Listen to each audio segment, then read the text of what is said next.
Yeah, thank you very much for the introduction and good afternoon, everyone. As already mentioned, my name is Christian Sander.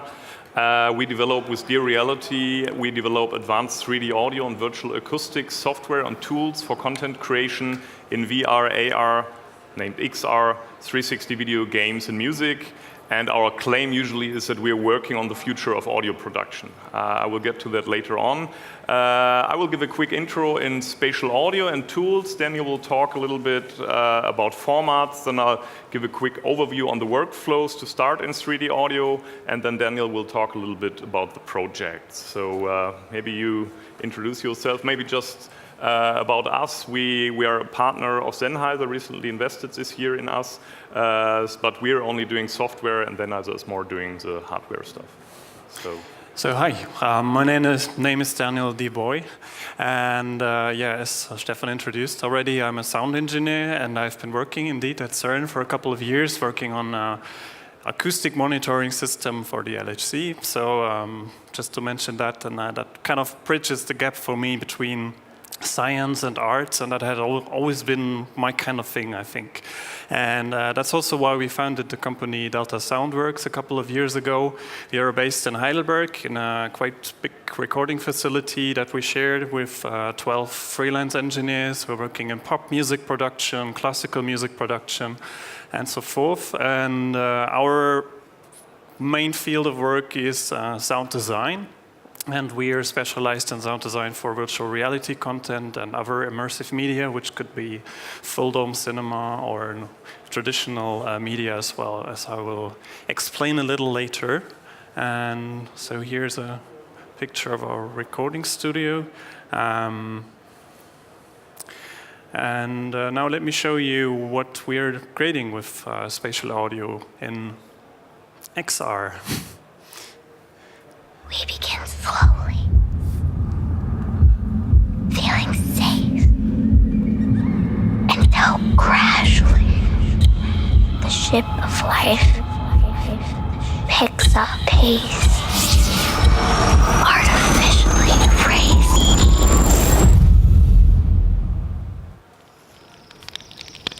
Well, hello there. Have a seat. Sit back, relax, and feel free to look around and explore the landscape. You know, I am not of your world, but I know everything about you. Because everywhere I go in the universe, everyone is the same.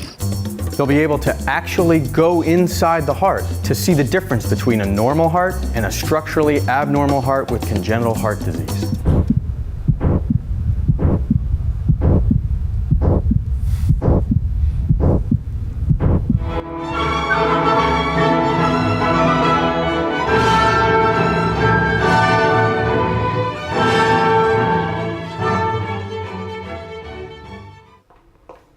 Hey, what are you doing? Trust me. You think I'm an idiot. Mike took him. Took what? He's inside the airplane. Hold it, Jesse. Hey! Don't you fucking move! Stop right there!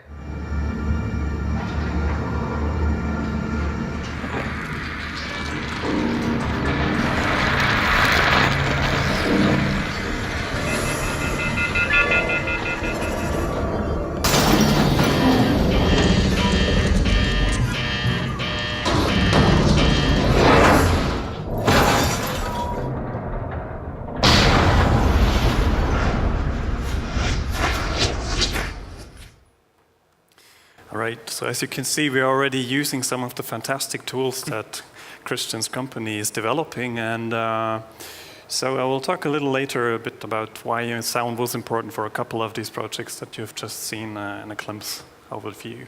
I'll give it back to Christian. Thank you. Yes, so as I just mentioned, we usually say we're working on the future of audio production, but to answer that question, we first have to ask ourselves the question, what is the future of media? And when we talk about the future, I'm not saying it will replace existing media completely, like newspapers haven't completely gone away, but became a most important part of media in the news gathering. But if we wouldn't be here, if you wouldn't be here, you wouldn't believe that XR is the future of media and technology. So if you agree with me, then we should all keep in mind what George Lucas once said, which is sound is 50% of the experience. And then when he was talking about that, he was talking about movies, and maybe you all heard about that last year when the last Star Wars movie came out in the cinemas.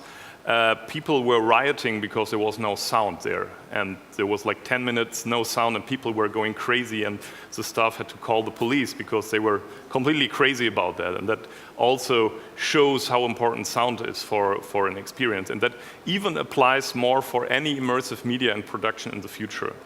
So you also just have to think, I mean, everyone's saying the sentence, have you ever watched a movie without sound? That's the obvious question, and then you say, okay, yeah, that's typical, because then you will have a completely other experience. But if you watch the movie only with, or hear the movie only with the sound, you will even get an idea of the atmosphere and all that. So I think we will get a little bit deeper into that. But if you agree with George Lucas on this term, we all shall conclude that the future of audio production will be virtual and especially augmented audio. And that's all covered by the naming spatial audio. Daniel will get a little bit deeper into that wording. But because what you definitely need for any XR experience to immerse the user is spatial audio. So I'm usually very interested in what the audience already is experienced in. So whoever heard binaural audio, please raise your arms, okay. And who ever heard of the term Ambisonics audio? Okay, that's good. And who in this group already worked with 3D audio tools? Okay, the same, that no Ambisonics workflows, okay, cool. So yeah, just the more perceptual way what spatial audio is that spatial audio recreates what your ears hear and your brain perceives in reality. So the one thing is distance. You can hear a sound source, a virtual sound source, and say, okay, it's 6 meters away or it's 20 meters away. And you can also perceive what's the direction. Does the sound source, virtual sound source, come from above me or below me or very near to me? So the direction and the distance is quite important. But another important thing to create a perception of presence is the acoustics. So, for example, we would augment a person here that is talking to you, and it looks visually perfect, but its sound doesn't sound well. It sounds more in your head, or the acoustics doesn't work. That wouldn't match the simulation. So, if someone would be standing here being augmented, his voice should sound very similar from the acoustics like mine does, that you really accept this simulation. So we have those both things, position and virtual acoustics, and usually there are tools like real-time rendering tools for spatial audio where you can really simulate that in real time, the distance and the acoustic simulation.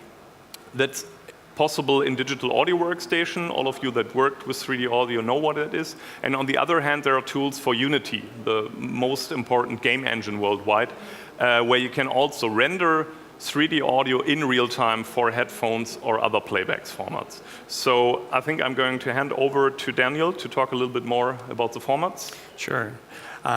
So I recently have been thinking about how we use the terms spatial audio, immersive sound, binaural audio, 3D audio, I don't know. There's a couple of more, I think, and there is probably a bit of confusion going on. At least it was confusing me, and I was asking myself, what actually does the term spatial audio mean? And it turns out it dates back to the 1950s when this term was invented, and that's when cinema started experimenting, putting speakers all around in the room, trying to create a kind of a spatial feeling coming from the sound. So that's actually where the term spatial audio comes from, and so one could say everything that goes beyond the normal stereo sound that we're used to is already spatial audio.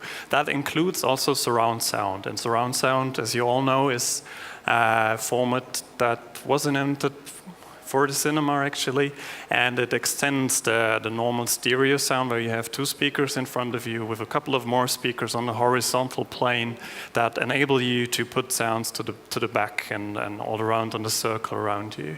But now if we take it one step further, we have 3D audio, and what we're doing is we're adding another layer of height to the whole process. And again, it was the cinemas who started with this thing by putting speakers on the ceilings, and that's how 3D audio kind of rolled out into the masses, I would say. It's still not at the home yet. I don't think anyone here, or maybe does have a 3D audio system at home, right? So you might have a 5.1 system, but not more than that. So the playback works with multiple speakers set up in the cinema, but for the actual XR experiences, we usually are using headphones. And as Christian already mentioned, we're doing something called binaural audio. And this is nothing else but taking a spatial audio format and rendering it in a way that you can play it back with a three-dimensional sensation on conventional headphones. So that's all what it is. There's a lot of calculation and theory behind that. I'm not going to go into detail here, but just so you know what I'm talking about. And now the question is, why is spatial audio so important for XR experiences?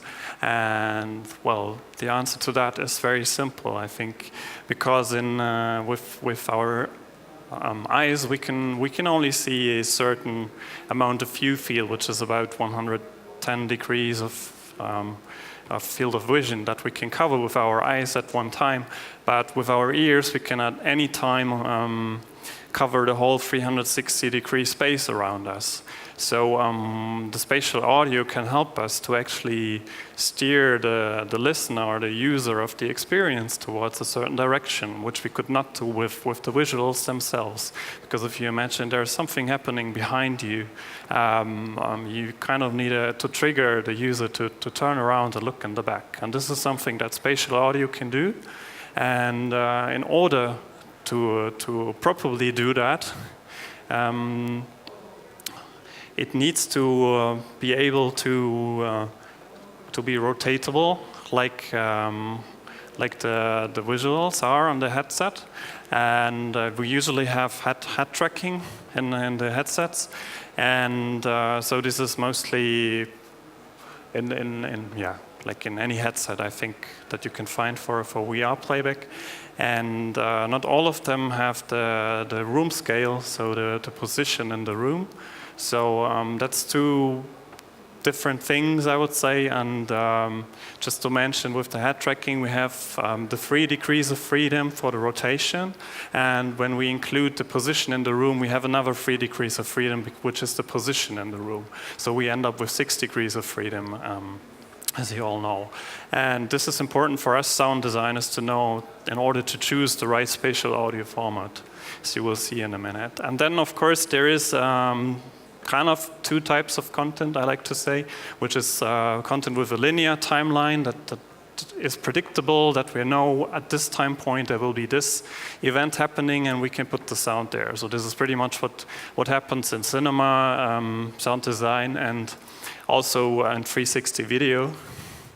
And on the other hand, there's also dynamical content, which we cannot predict when the things are happening in time. And there it's a bit more tricky for us sound designers, because there needs to be implementation, maybe script integration in Unity or another game engine. So these are the few kind of important requirements that we need to figure out before we choose in what kind of format we want to produce. And well, I want to give you an overview of the different spatial audio formats. And there is basically 3 types. There is a channel-based format that you all know from cinema, which is like 5.1. So there is a dedicated sound channel for each speaker. And this is very good for cinema reproduction and all that, and for your home cinema. But in fact, you cannot, when you have head tracking, you cannot like rotate the sound field because the speakers are kind of stuck to a point, and when you have the dedicated signal for that speaker, you cannot easily rotate it. Neither can you move it around in the room. You as a listener can move around, and if you turn around, you will have the sound moving accordingly, of course, because you're in the room. But when you have headphones on, this doesn't work anymore because the headphones are moving with you. So what can we do there? And we have two more formats that are kind of made for this. One being the Ambisonics, as it was mentioned before, which is a format that kind of describes a sound field and a package of audio channels that we deliver. But it's also a linear format, so we have to, well, we can, as producers, do a final mix that we can deliver in an Ambisonics format. And this is perfect for 360 video because it's easy to rotate the sound field and then render it binaurally on your headphones later on the playback device.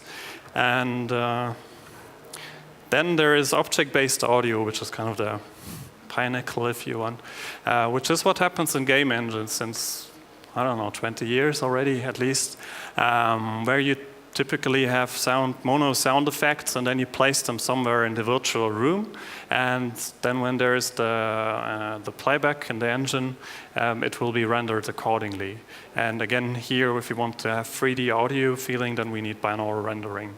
And this is perfect for all the interactive experiences where you also have room scale and you're walking around in the room, because it's easy to re-render the sound field at different positions in the room. So these are the two main formats, and there is a widely adoption of these formats already on all the platforms that you know and that you create your content for. So in fact, Ambisonics can be used for any YouTube 360, Facebook 360 video. It can also be integrated into the Unreal Engine and Unity Engine. There it's rather used for ambiences that can be in a linear way, that don't need to move around, that might want to rotate. And then, of course, there's object-based audio, which is already implemented in the game engines for many, many years. And now, just recently, companies like DVR have started to build plugins that do the rendering in binaural, so you have a 3D effect also on top of that. Okay, and here I want to give it back to Christian. Yep. And show you a bit more about the actual tools.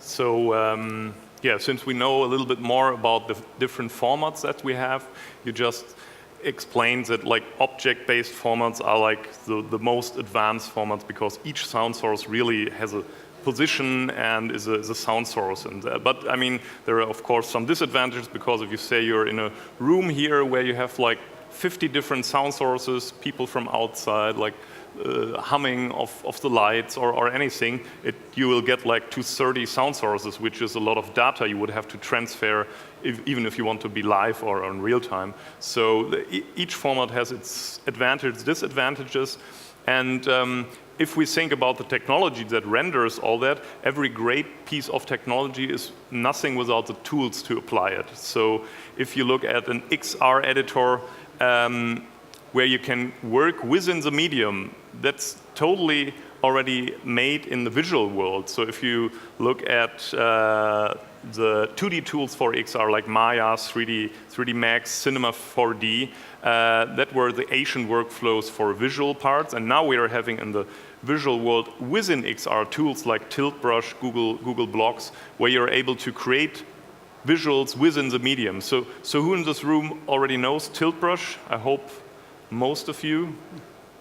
Okay, if you don't, maybe just a very quick for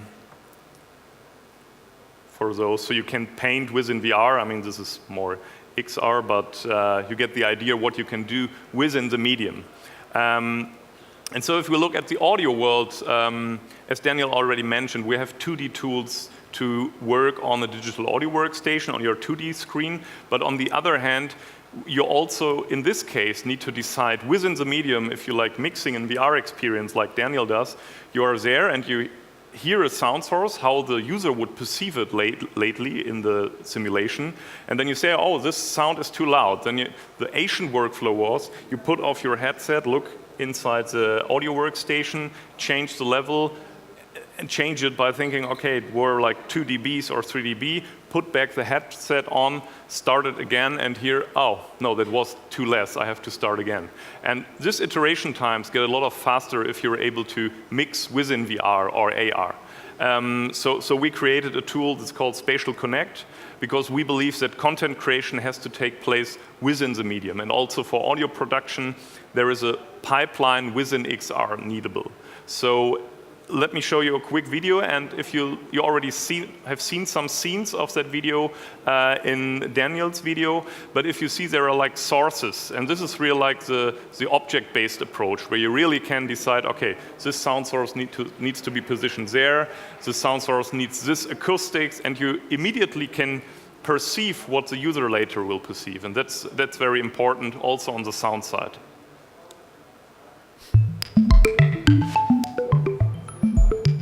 Having a tool like this right now really facilitates us to not be able to only solve problems, but actually be able to work creatively. Hi, my name is Christian. I'm a sound engineer, software developer, and co-founder of Dear Reality. We create advanced 3D audio technology. As a sound engineer, I believe mixing 3D audio for VR, you have to be in VR. So we created a great tool for any audio workstation to connect to the VR world. Usually you're controlling your mix with faders or with your mouse, but now we have a completely new workflow. You're allowed to mix with your hands.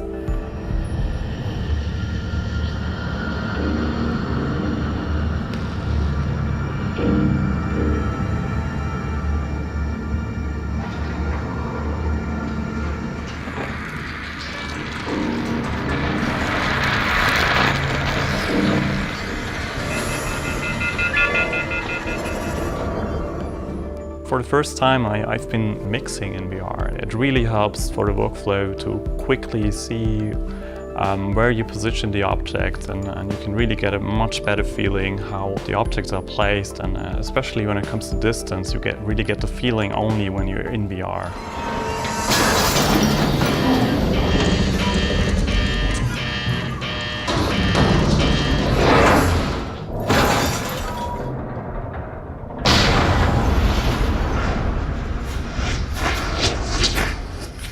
Being able to start the pre-mix in VR and transfer it to the mixing stage with Daniel was really great. And when we were working together was also a much better workflow. And having the controllers makes it way more intuitive than just putting things around with the mouse. We created the Dear VR 3D audio reality engine and released it for game engines like Unity, and we're going to release a version for audio workstations soon. But now we are closing the gap between these two worlds. Yeah, I think it's great that on the one hand you have the 3D space and you really get a good feeling of it, like you have in a game engine like Unity, and then connecting that to the actual VST plugin that we are used to as sound engineers and working in the DAW. And we can really change every parameter just from the Unity session directly in our DAW. The connection between a DAW and a game engine is exactly what we've been waiting for. Okay, so I hope you got an idea why there's a need for these tools, and I think you've all seen these spheres that you could easily move around. So these ideas definitely also work for augmented reality. If you think about a simulation that we are doing here or planning here, as I was mentioning, the person that is being augmented here, everyone would be wearing an AR headset, and then we would have to simulate that or mix that in advance to really have a good experience for you. So let's take a look at the complete workflow if we're having an XR audio production. I mean, again, usually you're doing a recording on the one hand, recording with a normal microphone if you want to, but what's quite important is that you record the sounds very dry, because you don't need any acoustics on that sound, because you want to add the acoustics later in the process with the technology I just was talking about. Or the other case is that you're using like library sound designs, and you're doing like the completely putting that all together in an audio workstation, digital audio workstation, where you also do the editing, you put all those things together. And then, as I just mentioned, you're having the process of mixing all this experience, where you have to be within the medium, as you've seen in the video. And then you have to deliver all that to a platform where Daniel just showed you some examples. If we're talking about Ambisonics material, first order Ambisonics with 4 channels, or third order Ambisonics with 16 channels with a higher resolution, you would have to deliver that to platforms like Facebook 360, YouTube 360. And at the end, of course, you will be having a playback system, which is usually a normal headphone, or if you say you have a loudspeaker system, or there are like also virtual headphone systems where you can use like not headphones but hear binaurally, that's also possible. I mean, of course, there are solutions from every company. I'm just naming ours that we're having here, but as I just mentioned, you can use a normal microphone for recording one object. If you want to record like an Ambisonics field that already is a complete sphere around you, you can use VR microphones too. So I would hand over to Daniel again to take a look at some projects that you've already seen in the videos to hear more about that workflow. All right. So I wanted to talk a little bit about a couple of projects that you have seen in the video early on, and where I believe that sound kind of played an important role. And I want to show you a little bit what we did there and on why it was important. So first of all is an experience called Finding Jacob, which is a 360 video essentially. But it's an interactive VR experience still, because it's kind of a demo for a software called Voltelio, which is used to do a dynamic storytelling of video. So what actually happens is, depending on the viewer's angle and what kind of person he is looking at the moment in time, the video will continue in different branches. So which basically means every time you watch the video, it will have a different story. And so this story, Finding Jacob, is about a couple and their baby, and you are a cop yourself, and as a POV, and it's unsure who of those guys kidnapped the baby, kind of, and you're trying to find out as the cop who's the bad guy here or the bad girl, and depending on how you watch the movie, you will it will either be the guy or the girl or yourself who's the bad player. And so this is kind of an interesting approach, I find, and again, this is a software tool that helps you create that. It was a bit special for us because it had this linear workflow on the one hand, where we were mixing in Ambisonics, and on the other hand, it later on was a non-linear kind of experience, which kind of made a bit of a difference, because what we got was a huge chunk of video snippets that we have to deal with. So there was repetition, and it was not easy to follow the story in a I don't know how many, I think it was about 40 minutes of total footage that we had to deal with, and you didn't really get the story until the very end, where you would see the final experience, and you would actually see the real the correct order of the video snippets. And before that, so during the production, we had kind of no idea what was going on. So that was an interesting fact. But also, there is a couple of transitions from one video clip to the other, where it was pretty tricky to distinguish between the one actor and the other actor, because they were either standing very close by, or there was a branch that was happening somewhere completely else, and you couldn't even see it in the visuals. So what we did is we took the sound design to help out here. And so, for example, if there is the actor standing too close by, we put sound snippets that were happening further out of the story that would kind of distract the listener in one way, but also steer him towards a certain direction. And so the listener would decide if he would like listen to the actors, or if he would turn around and hear the crow that was crashing in front and on top of the hangar, for example. So in that case, the audio played an important role to steer the listener at certain points of the movie.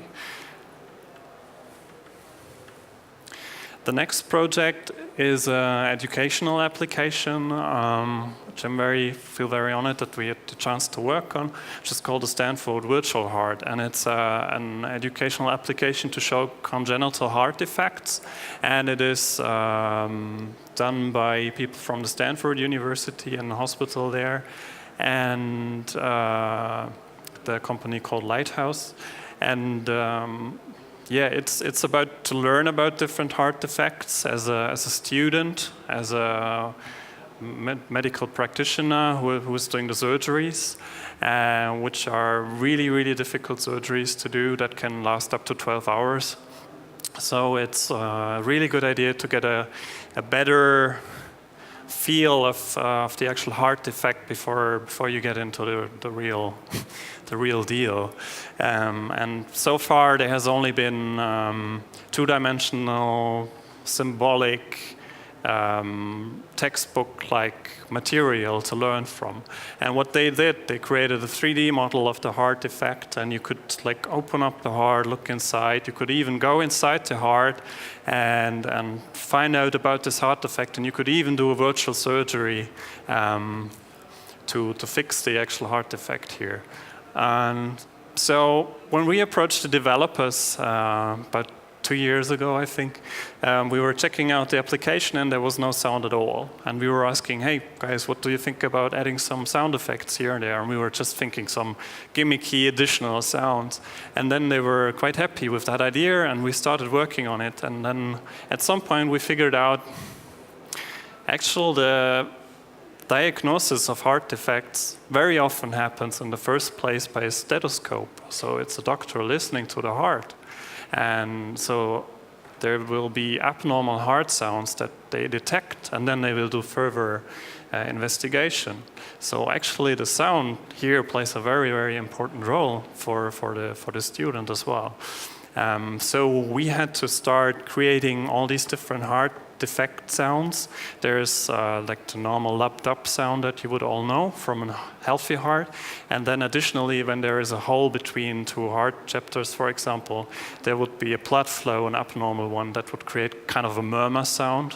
And this we had to carefully re-synthesize because there is no actually good recordings of heart defect sounds, and also we wanted to make it in a spatial audio format, so there was no way of taking real recordings. We had to re-synthesize all of it and create the sound assets that we later integrated into the Unity application.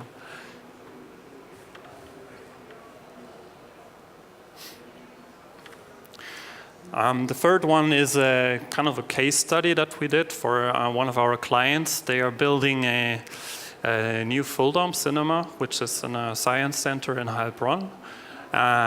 It will be one of the most modern full-dome cinemas.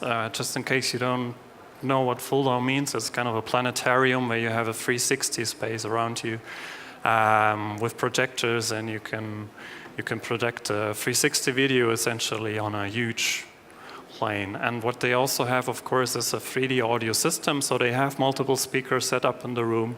And since this thing is being built right now, but we already have to start the production of the actual content, they came up with the idea to have a virtualization of that in VR.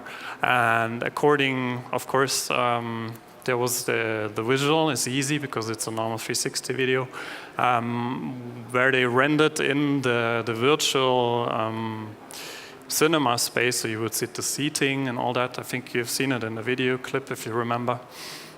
And also we wanted to find out how is it going to sound in the cinema. So there is a virtual 3D sound system that is inside, that was developed in Unity. And we did a test recording of an orchestra live concert in Heilbronn, because we are working with this orchestra for film music.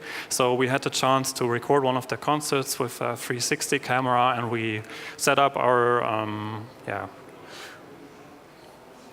quite a couple of microphones and a special 3D microphone that you see up hanging there. It looks like the UFO that you see probably, and then prepared that for the Unity application to get a first glance and feeling how it will be in the cinema later.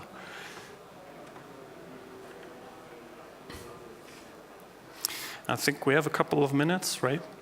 So there's one more I want to talk about, which is the experience called Conscious Existence, which is just coming out now this summer, I think. It's a CGI graphic, high-end 3D 360 video.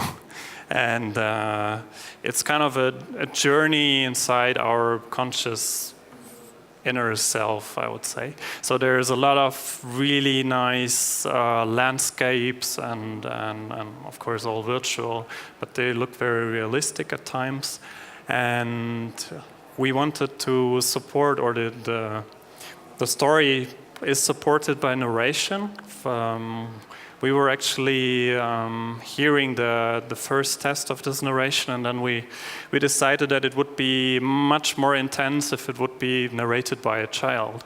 And so we were looking for an American native-speaking child, and we found one in America.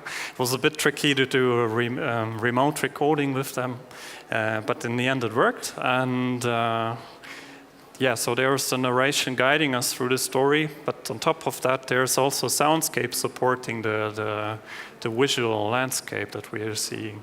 So I think here it's also very important to have an immersive sound format that gives us a much better immersive journey throughout the experience. And well, that's all I have, and I don't know. Christian, do you want to add something here? No, I think I would just say thank you for listening to us. If you're interested in the projects or tools that we are doing, just reach out to us after this show or follow us on our social media accounts. But yeah, I would say thank you for your patience and talk to you later.